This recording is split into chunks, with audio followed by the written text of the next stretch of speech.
Jeremias 38, verso 20 e 21, que diz assim: Aí eu disse ao rei: o Senhor não será entregue a esses judeus. Por favor, obedeça a mensagem do Senhor Deus, como lhe falei. Então tudo lhe correrá bem, e o Senhor não será morto. Mas Deus me mostrou o que acontecerá se o Senhor não quiser se entregar. Esta palavra foi como uma seta no meu coração. E eu falei: Senhor, o que eu preciso aprender sobre esta palavra para compartilhar com os irmãos? Então nós vamos começar falando um pouco sobre o ministério profético de Jeremias. Jeremias, ele teve um ministério longo de mais ou menos 40 anos de ministério.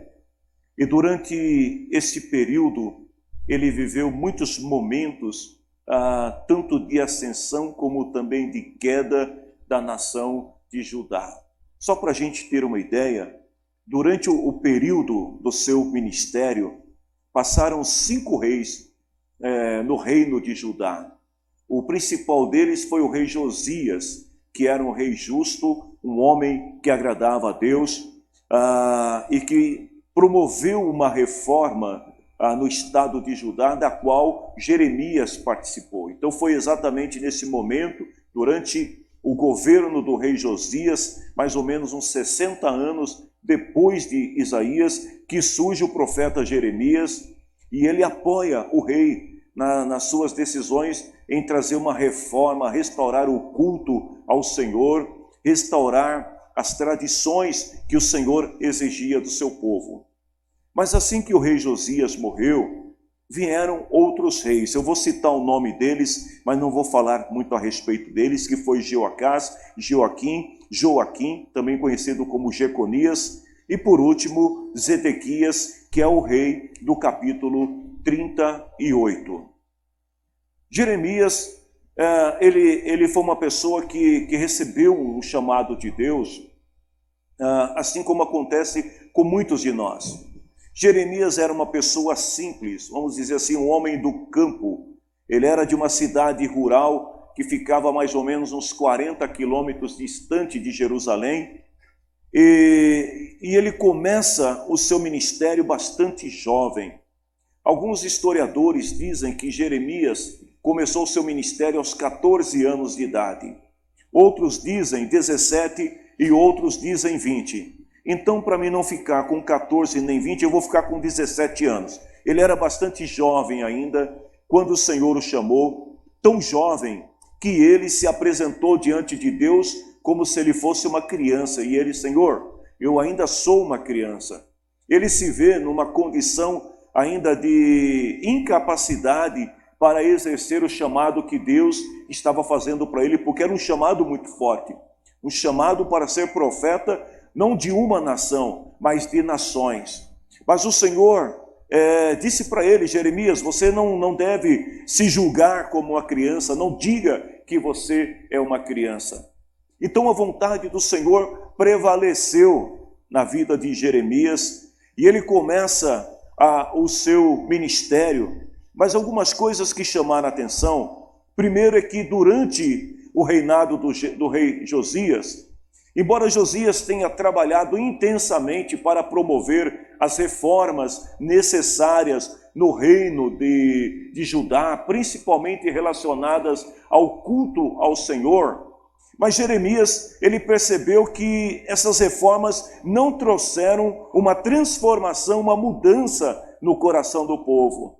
Porque embora o rei se esforçasse, e ao seu lado o profeta profetizando para o povo e alertando o povo para que buscasse ao Senhor, mas a verdade é que o povo permaneceu com o seu coração endurecido. Então o Senhor desperta Jeremias nesse momento para começar a profetizar à nação, para que houvesse um arrependimento em escala nacional. Porque aquilo que Deus tinha para o povo de Judá, as promessas de Deus que vêm desde Abraão, só poderiam se cumprir na vida daquele povo se a nação se arrependesse, se a nação se convertesse para o Senhor. Então ele começa a anunciar para o povo que se não houvesse arrependimento, certamente o Senhor permitiria que os inimigos viessem sobre Judá e destruíssem a cidade. Mas o povo não está nem aí. Jeremias era o profeta da destruição e da construção. Porque ao mesmo tempo que ele anuncia que os inimigos viriam para destruir, ele também deixa bem claro que se o povo se convertesse, não haveria destruição. E por causa desta mensagem que ele tinha, ele enfrentou muita oposição durante o seu ministério. Porque naquela época havia muitos profetas que também profetizavam junto com Jeremias. E esses profetas, eles na verdade, eles só profetizavam aquilo que era bom para o povo, aquilo que era agradável aos ouvidos do povo e do rei. Então esses profetas, eles veem Jeremias como um opositor, porque enquanto eles estão dizendo para o povo, não se preocupe porque vocês estão seguros, Jeremias está dizendo, olha, se vocês não se converterem, se vocês não se arrependerem, a destruição virá sobre vocês. Então esses falsos profetas que apresentavam mensagens otimistas, mensagens positivistas, mensagens dizendo que era para o povo ficar tranquilo porque estava tudo bem, eles se revoltam contra Jeremias. E como se não bastassem, além disso, ele também vai enfrentar o juízo dos seus compatriotas. Porque, irmãos, cá entre nós, o povo gosta de ouvir coisa boa. Mas quando a mensagem trata de juízo, quando a mensagem trata de arrependimento, de conversão, muitas pessoas torcem o nariz e não querem ouvir. Mas a palavra do Senhor, ela tem que ser pregada. E Jeremias, ele não se intimida com os seus opositores. Só que agora, ele tem também o que? Os conselheiros do rei. Ele tem uma parte da população que não quer mais ouvi-lo. Então, quando Jeremias, ele se levanta para profetizar, os seus compatriotas se esquivavam dele. Os seus compatriotas não queriam ouvi-lo. Mas mesmo assim ele continua pregando.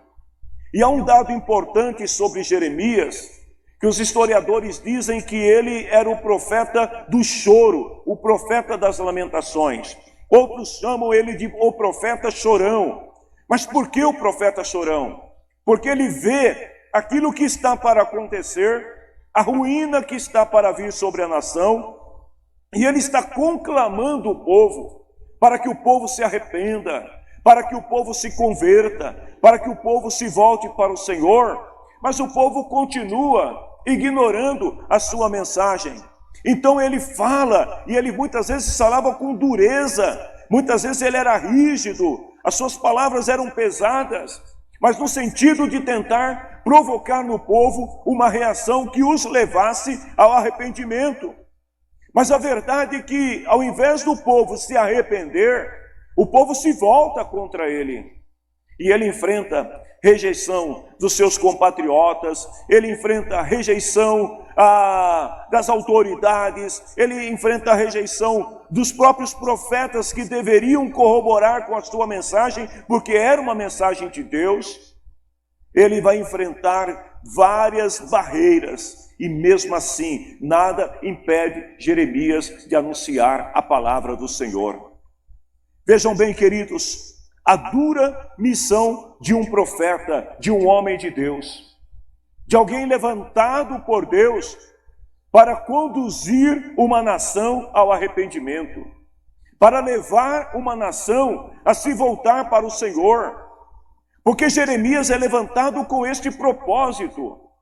É muito fácil e até prazeroso quando alguém é levantado com o propósito de falar só coisas legais que as pessoas gostam, que as pessoas aplaudem, que as pessoas elogiam. Mas Jeremias não foi chamado para este propósito. Ele foi chamado para denunciar os pecados de uma nação, de um povo que tinha virado o rosto para Deus, de um povo que não queria ouvir a voz de Deus. Então ele continua pregando, e naquele tempo, Jeremias, ele tem uma visão de Deus, uma visão no sentido de entendimento, clareza da parte de Deus sobre aquilo que estava para acontecer. Haviam 3 grandes nações que estavam disputando o poderio, militar, o poderio mundial naquela época. Tinha a Síria, o Egito e a Babilônia.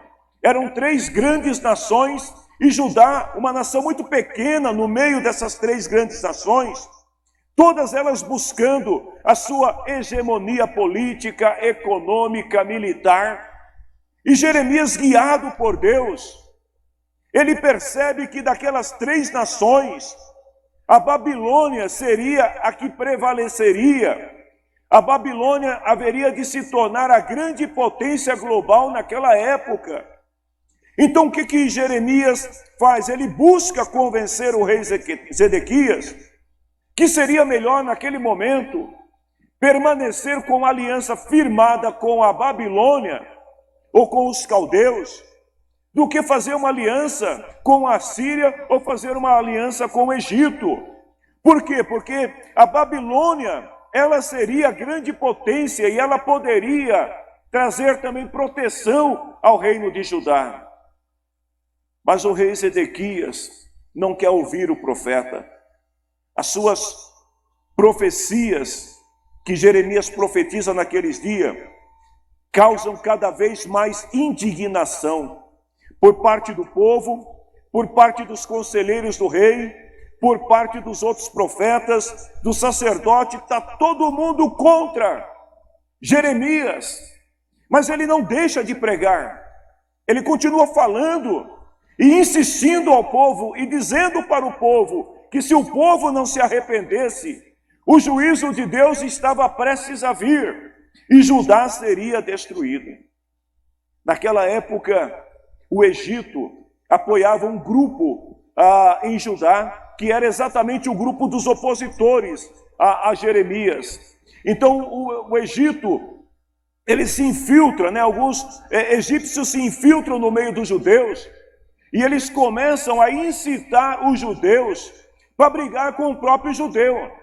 Então vamos imaginar o seguinte: o povo de Deus brigando entre si. E o Egito estava por trás de tudo isso, porque na verdade o Egito sabia que eles não tinham poder para lutar contra a Babilônia, mas eles queriam desestabilizar o reino de Judá. E como fazer isso? Criando entre o povo um clima de animosidade. Então eles começaram a discutir entre eles. De um lado, um grupo de profetas, de conselheiros do rei, de sacerdotes e uma parte da população, e do outro lado, Jeremias com uma pequena parcela da população. E no centro estava quem? O rei Zedequias, que por sinal era um rei muito frágil, fraco, indeciso, um rei que não tinha confiança naquilo que estava fazendo. A impressão que se dá é que Zedequias era alguém que estava ali apenas para cumprir a função, mas que não tinha nenhum compromisso com o povo e com o futuro daquela nação.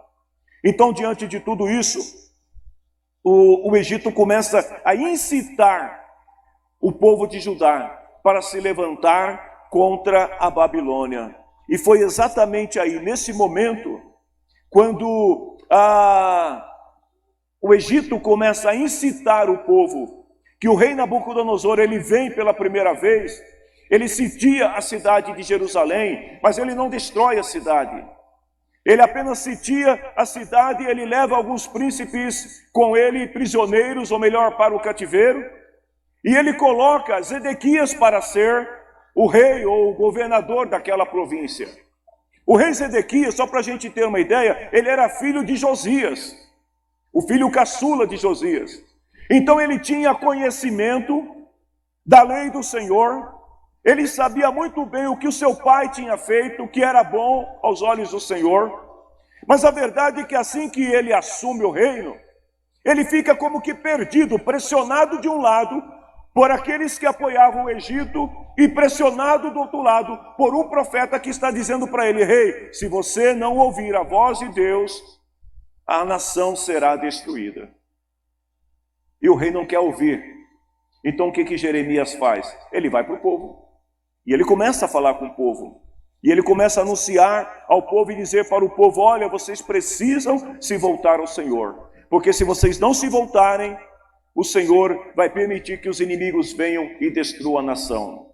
E é exatamente nesse contexto que eu gostaria de começar a palavra. Até então eu estava fazendo uma introdução histórica.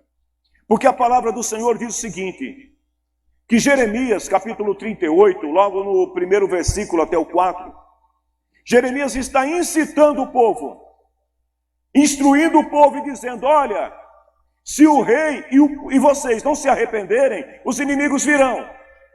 Então é melhor que vocês saiam da cidade, que vocês fujam da cidade para escapar com vida.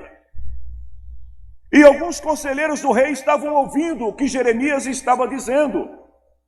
E a palavra diz que enquanto Jeremias estava preocupado com a segurança do povo, porque a sua mensagem não era uma mensagem para causar rebelião, não era uma mensagem para causar divisão, discórdia, mas era uma mensagem para salvar o povo daquilo que estava para acontecer. Os inimigos decidem acusá-lo perante o rei. E eles vão até o rei e vão dizer ao rei que Jeremias, ele estava procurando colocar o povo contra o rei. E aí me veio uma palavra ao coração, queridos. Mesmo que você faça o bem, e mesmo que você se preocupe com as pessoas, sempre haverá alguém disposto a te acusar. Você pode fazer tudo certinho. Você pode fazer tudo com as melhores das intenções. Mas sempre haverá alguém que vai tentar impedir você de fazer as coisas certas. As línguas dos acusadores, elas podem ser comparadas com aquilo que o nosso irmão Tiago diz, com o fogo que incendeia toda uma floresta, que queima tudo ao seu redor. Porque aqueles homens ouvem a palavra de Jeremias, mas eles não se conformam com o que o profeta está dizendo.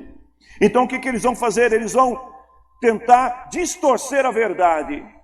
Eu espero que você compreenda o que eu vou te dizer agora.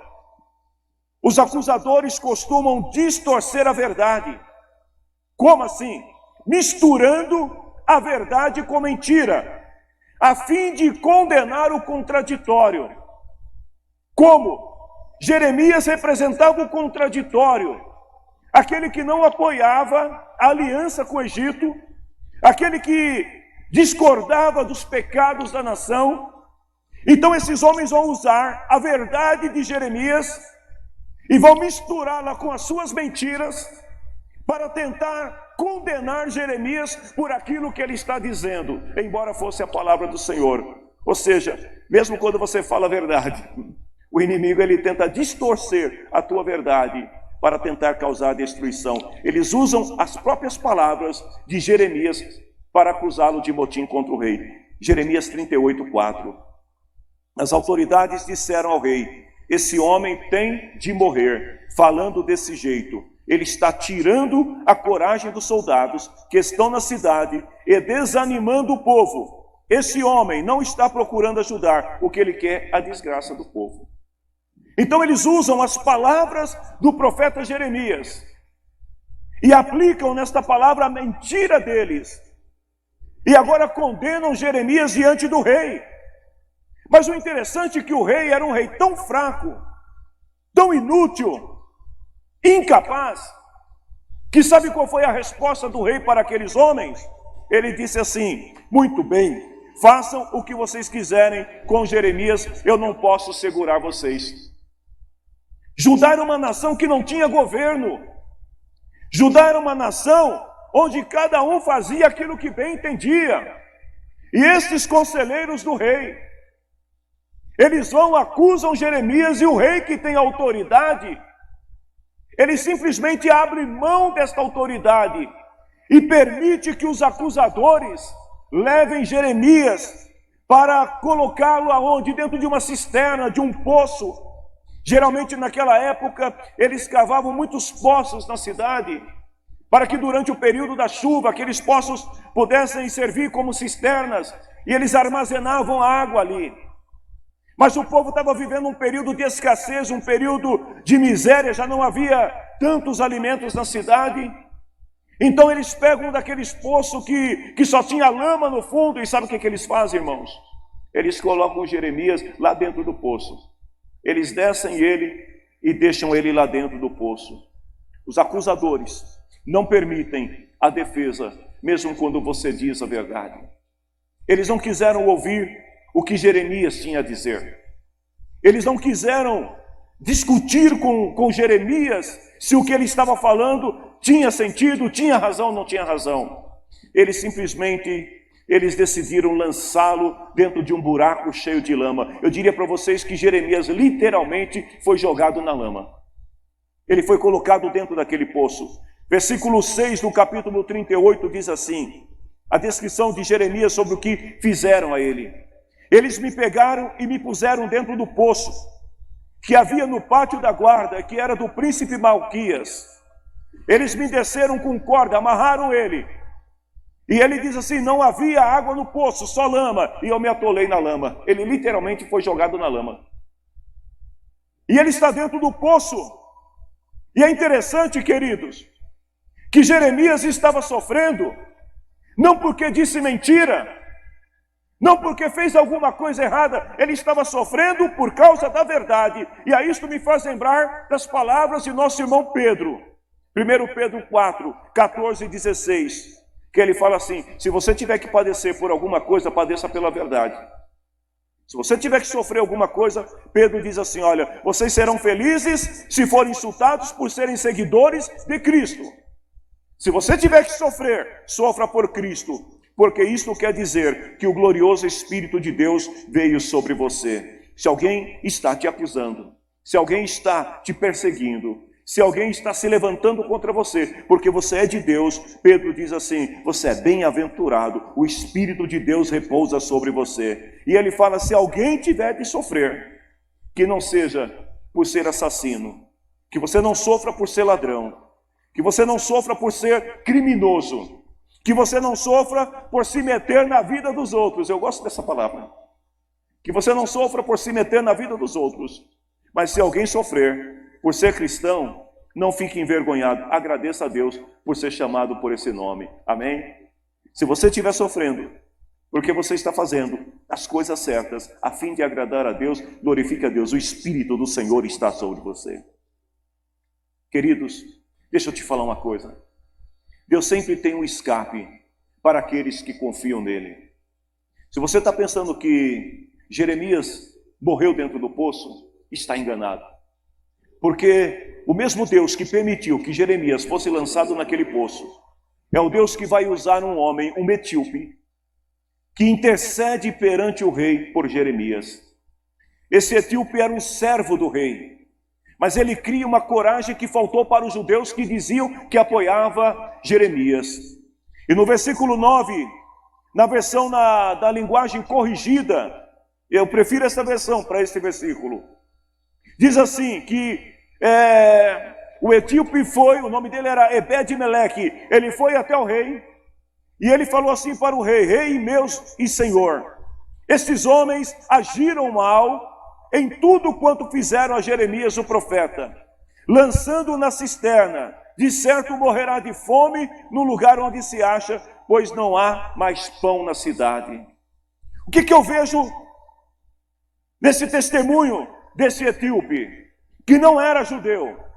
Primeiro, ele expõe ao rei a maldade dos seus conselheiros. Ele fala para o rei aquilo que os judeus não tinham coragem de dizer. Que aqueles homens que estavam aconselhando o rei, eles na verdade, eles eram homens maus, e que por causa deles o povo estava sofrendo. Segundo, ele demonstra respeito por Jeremias, o respeito que os seus compatriotas não tiveram. Porque quando ele fala ao rei sobre Jeremias, ele diz o profeta, ou seja, ele reconhece o ministério de Jeremias. Terceiro, ele obtém autorização do rei para tirar Jeremias do poço. Esse rei era tão confuso, irmãos, o rei Zedequias, que cada hora ele dizia uma coisa. Primeiro ele diz, pode fazer o que quiser com Jeremias, coloque ele no poço. Agora ele diz, pode tirar ele do poço. Era um rei bem confuso. Ele obteve a autorização do rei para tirar Jeremias do poço. Ele teve autorização do rei para manter Jeremias no pátio da guarda, ou seja, Jeremias ficou ali como um prisioneiro privilegiado, porque no pátio da guarda ele tinha a proteção do rei. Então aqueles que estavam tentando matar Jeremias, que queriam destruir Jeremias, não tinham autoridade sobre ele enquanto ele estivesse no pátio da guarda. E por fim, ele se preocupa com a fragilidade física do profeta, porque o lugar onde o profeta estava, ele diz, era escuro, não tinha comida e estava cheio de lama. Queridos, o cuidado que esse etíope tem com Jeremias revela a bondade de Deus no coração dele. E aí Deus me falou algo ao coração sobre essa palavra, que às vezes Deus usa pessoas de fora, note isso, Deus usa pessoas de fora para usar de misericórdia e abençoar quem foi condenado pelos seus próprios irmãos. Você entendeu isso? Jeremias, ele é condenado pelos seus compatriotas, mas Deus vai usar um etíope, e que não era alguém também renomado, era um servo simples na casa do rei, mas ele vai usar esse etíope para poder trazer o livramento sobre Jeremias. Ou seja, outro exemplo que a gente tem na Bíblia de José, que Deus vai usar alguém de fora para abençoar José e mostrar aos seus irmãos que Deus era com ele. Jeremias 38, 11 a 13. Ebed-Meleque levou homens ao depósito do palácio. Ele pegou alguns trapos e roupas usadas e os desceu por meio de cordas para dentro do poço onde Jeremias estava. E ele disse para Jeremias, Jeremias, ponha esses trapos debaixo do braço para que as cordas não machuquem você. Veja a preocupação que esse homem tem com Jeremias. Ele instrui, ele ensina o profeta, olha, coloca debaixo do braço, nós não queremos te ferir. E ele diz assim, eu fiz o que ele mandou, então me puseram, ou melhor, me puxaram com as cordas e me tiraram do poço. E depois disso eu fiquei na guarda. Deus recompensa quem abençoa o seu povo, amém, irmãos? Quando a cidade de Jerusalém foi destruída, algum tempo depois, quando Nabucodonosor veio para acabar com a cidade, antes que a destruição acontecesse, o Senhor chamou Jeremias e falou assim, lembra do etíope Ebed-Meleque? Vai até ele porque eu tenho uma palavra para ele. E sabe qual foi a palavra do Senhor? Através de Jeremias para Ebed-Meleque, diz assim, enquanto eu ainda estava preso no pátio da guarda, o Senhor falou comigo, e ele me mandou que dissesse a Ebed-Meleque da Etiópia, que o Senhor Todo-Poderoso, o Deus de Israel, tinha dito o seguinte, conforme prometi, não trarei progresso, e sim destruição à cidade de Jerusalém. E quando isto acontecer, olha a palavra de Deus para uma pessoa que não era judeu, para um gentio. Queridos, é por isso que às vezes a gente vê pessoas que não são cristãs sendo mais abençoadas do que cristãos. E aí alguém fala assim, por que fulano está sendo abençoado? Porque Deus, ele vê o coração da pessoa, esse homem não era judeu, ele era etíope. Mas agora o Senhor está dizendo para ele, olha, conforme prometi, eu vou destruir a cidade. Mas quando isso acontecer, você vai ver, mas eu vou proteger você. E você não será entregue nas mãos daquele de quem você está com medo. O Senhor guardou Ebed-Meleque. Sabe por quê? Porque ele salvou Jeremias do fundo do poço. Ele diz, eu o salvarei. Você não morrerá, você continuará vivo, porque confiou em mim, o Senhor. Foi nesse momento, quando Ebed-Meleque tira Jeremias do poço e coloca ele no pátio, que o rei frágil, o rei Zedequias, o rei fraco, o rei que vivia em dúvidas, que não sabia qual decisão tomar acerca do seu reino, ele manda chamar Jeremias à sua presença, Mas ele não faz isso em público. E por que ele não faz isso em público? Porque, na verdade, o rei estava muito preocupado com a sua reputação.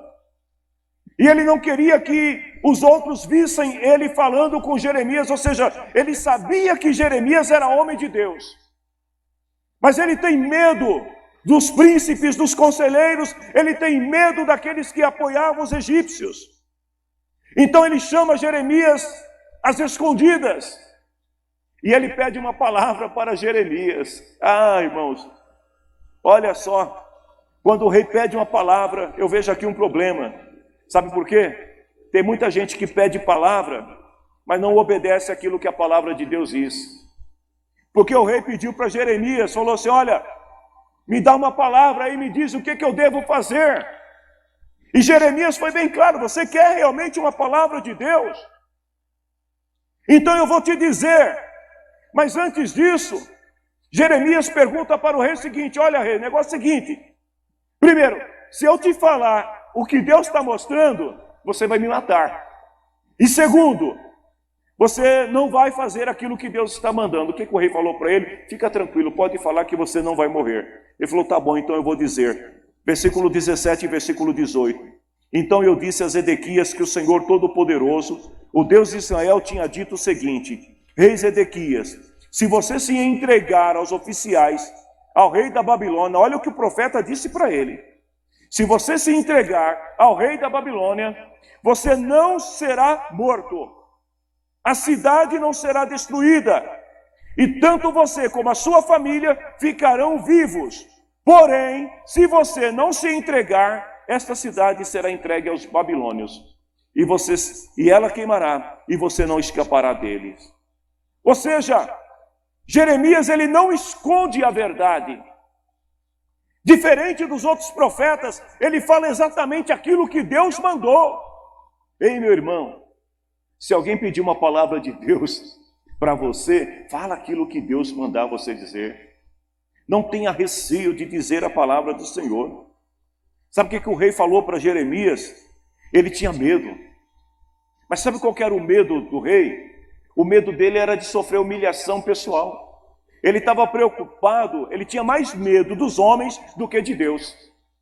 Porque a preocupação dele não é com o que Deus poderia fazer se ele não obedecesse. Ele estava preocupado com o que as pessoas poderiam fazer se ele obedecesse a Deus. Então ele diz assim para Jeremias, olha, eu tenho medo dos judeus que foram para o lado dos babilônios, porque pode ser que os babilônios me entreguem para eles, e aí eles vão me humilhar, eles vão me torturar. Então ele está com medo dos homens, mas não tem medo de Deus. Ah, queridos, quantas pessoas que agem da mesma maneira. Tem medo do homem, mas não tem medo de Deus.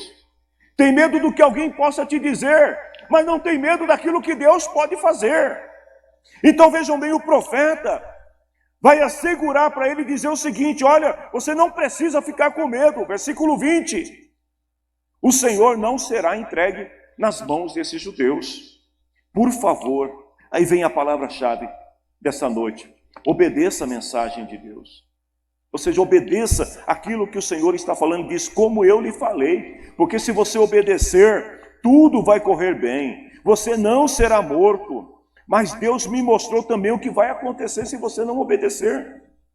E aí eu vejo o seguinte, queridos, que a pessoa é que decide qual caminho que ela vai seguir.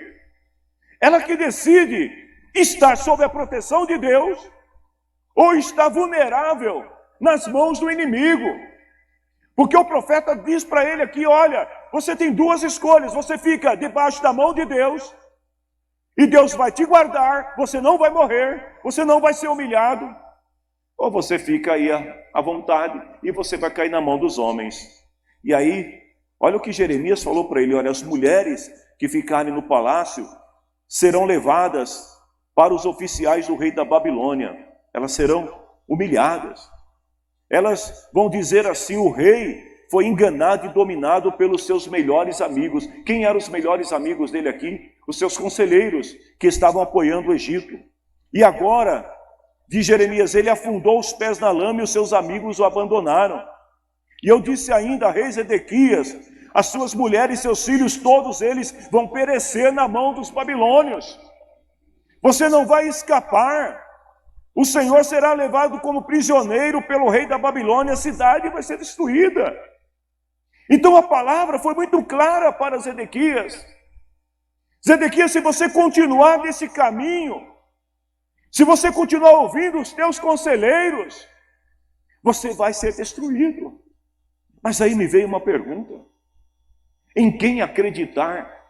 De um lado, um profeta solitário, e do outro lado, um monte de profeta. Em quem você acreditaria? Se alguém dissesse para você uma palavra de Deus, diferente do que os outros estão dizendo, em quem você vai acreditar? Geralmente a gente fala assim: eu vou buscar confirmação de Deus. E a confirmação é o seguinte: se mais de um falar, está valendo. É assim ou não é? Se 2 profetas falar para fazer, eu faço. Mas a gente tem que tomar muito cuidado, porque o diabo, ele pode usar profetas, não profeta, profetas, para te enganar e te colocar na rota de colisão, na rota da destruição. Então a gente precisa ter discernimento, ter o Espírito de Deus, para saber quando é Deus que está falando, e quando é a voz dos profetas falsos, ou quando é o diabo que está falando. E o rei sabia que Jeremias era homem de Deus, mas a questão aqui é outra. O rei, ele estava preocupado com a sua reputação. Então ele estava muito mais preocupado com aquilo que iriam dizer, tanto que o seu encontro com Jeremias não foi um encontro aberto, foi um encontro às escondidas.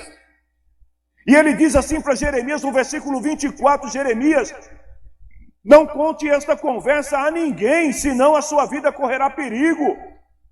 Ou seja, não fala para ninguém que eu estive com você, que eu falei com você.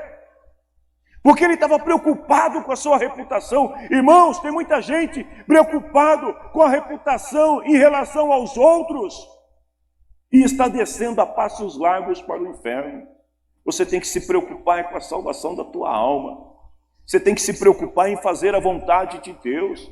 Você não tem que se preocupar com o que os outros vão dizer, porque o que deve prevalecer é a palavra do Senhor na tua vida. Se existe alguém que pode te guardar, se existe alguém que pode te guiar, se existe alguém que pode te dar vida, é Deus e mais ninguém.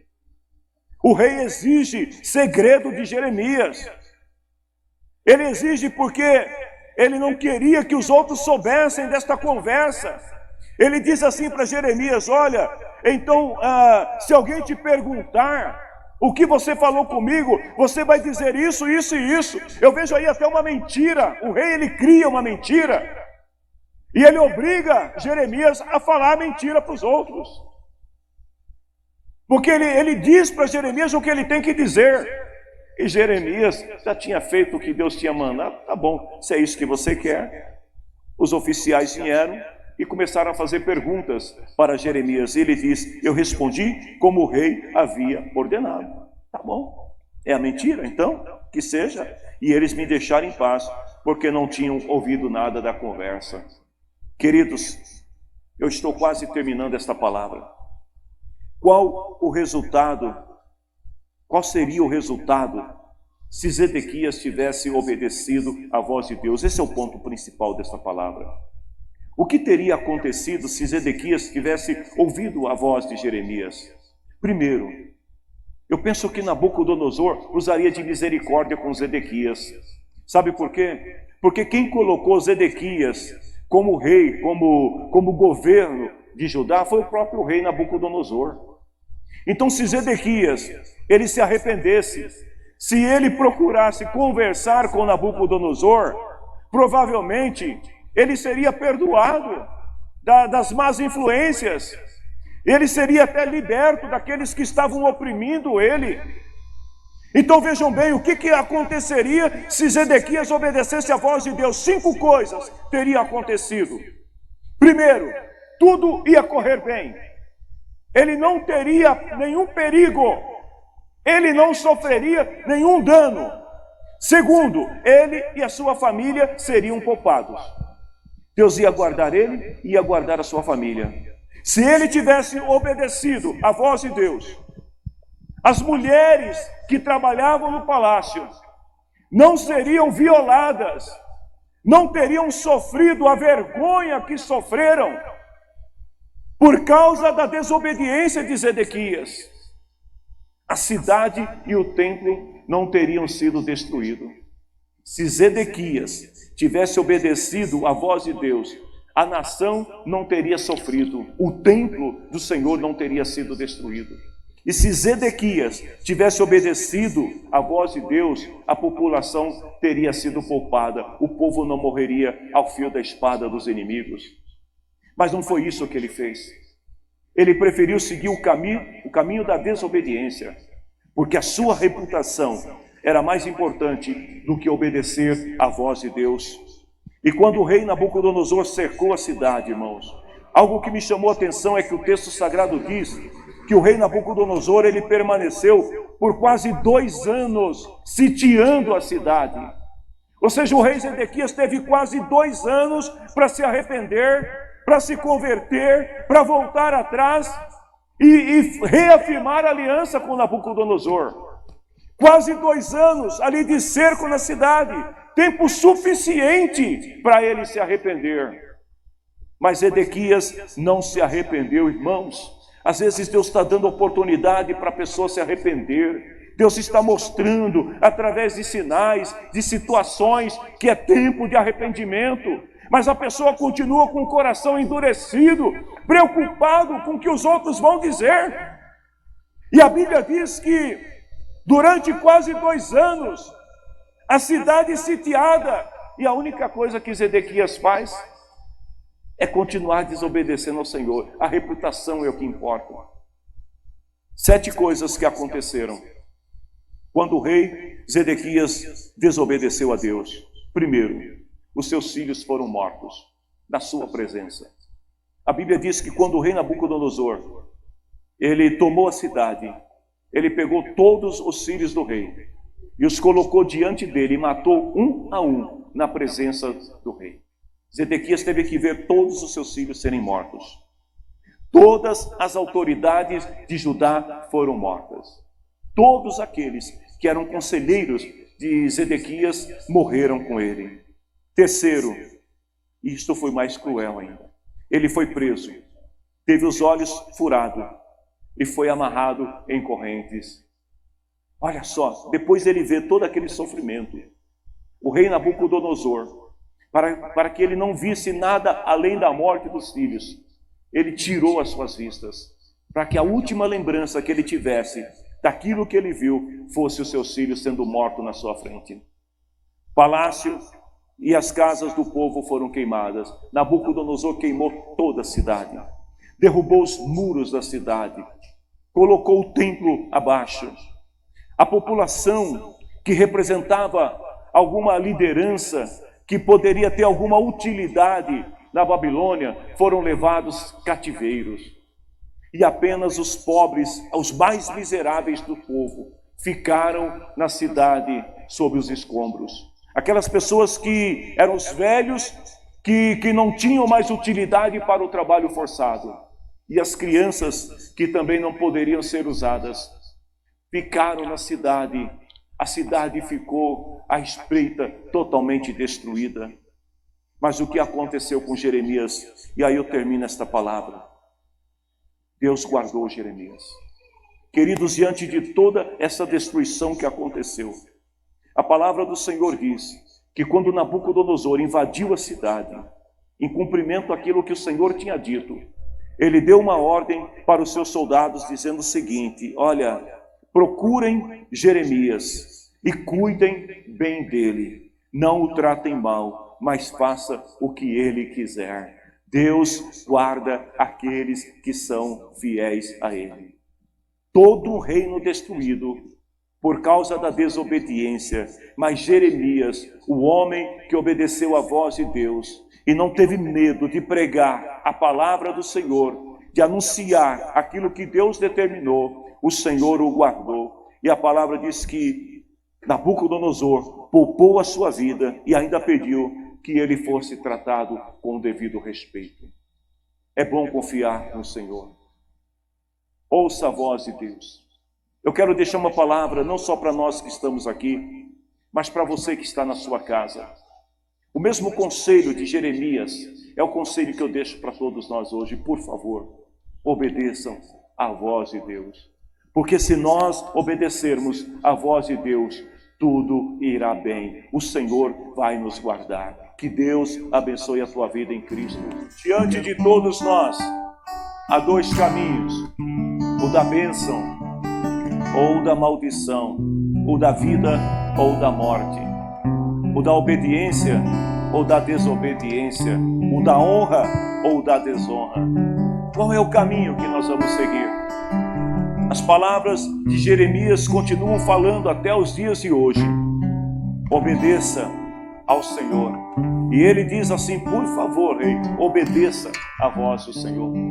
E eu quero dizer também a você, não importa quantas pessoas tenham dito diferente para você, aprenda a discernir a voz de Deus e não se deixe enganar por falsos profetas, por falsos conselheiros. Não se deixe enganar pela multidão, porque Deus não precisa de multidão para afirmar e reafirmar a sua promessa. Deus só precisa de uma pessoa, porque esta pessoa é quem Ele vai usar para dizer a você aquilo que você precisa ouvir. Que o Senhor abençoe a todos, que o grande amor de Deus, o nosso Pai, a graça bendita de Jesus, Senhor nosso, e o poder do Espírito Santo venha sempre sobre a vida de todos vocês, e que Deus vos abençoe. Boa noite, povo de Deus.